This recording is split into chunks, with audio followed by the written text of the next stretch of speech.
Hello, hello. So I'm doing today the final day out of 365 days to embracing forbidden emotions. I'm pretty sure this is backwards, and I got to look up there. A daily guide to peace and fulfillment. So let's see what it has to say. Let me get rid of some of these things so we're not making so much noise. Little dings, little pings. All right, that's a little better. Okay. All right, so let's go. December 31st. The main point of any spiritual practice is to step out of the bureaucracy of ego.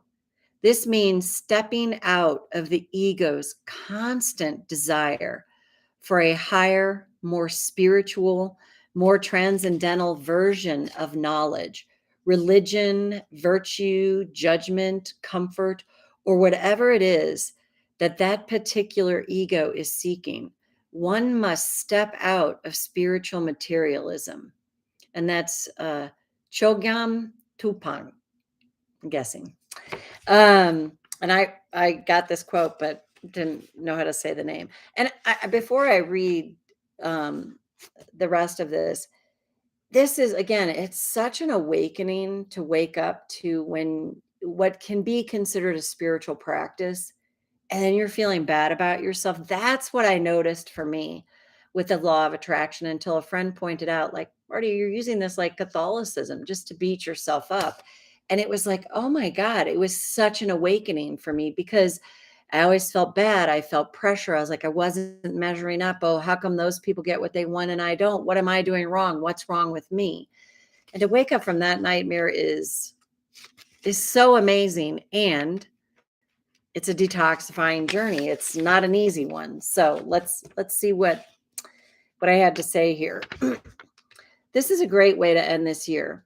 If I've been in pursuit of the new and improved spiritual practices or experiences, I can awaken to the realization this is the ego pushing its spiritually disguised agenda. Let me reread that. I can awaken to the realization this is the ego pushing its spiritually disguised agenda.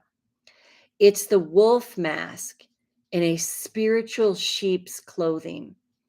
It's the super sneaky way the ego, the inner bully, communicates with me. It can sound like this. You need to go on that retreat so that you become more enlightened. You need to create a spiritual program to help people wake up from their ego. You need to create a new vision board and meditate on it daily. You need to go deeper into visualizing what you want so you can manifest it. If you're not manifesting what you want, you're in resistance. If you follow my 5-step program to manifesting your dreams, you'll manifest your dreams. I've seen and heard 1,000 quotes that sound good on some level, but how do I feel when I don't manifest what I think I should want? I don't feel good. I go to self judgment and self blame. These are indicators that the ego has me by the short hairs, and it's a good time to interrupt the madness of the ego so I can eventually hear what the force of good is guiding me to. I step away from the world of the ego and all its empty pursuits, and I wake up to the guidance always there for me. It just required some interrupting of thought patterns with a lot of momentum. The more consistently I tap to interrupt these limiting thoughts, the better I feel. I learn to surrender to the universe that knows what's for the highest good and has my back, and my life gets better and better. Thought today, I prefer peace over anything.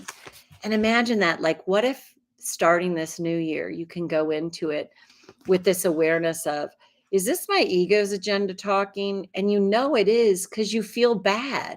It doesn't feel light and easy and good. It's like, oh, I'm not getting that. And there must be something wrong with me. That is such a great way to awaken to the nightmare that we are so enculturated to believe. So that's it for now. And We'll see what happens tomorrow. Take good care.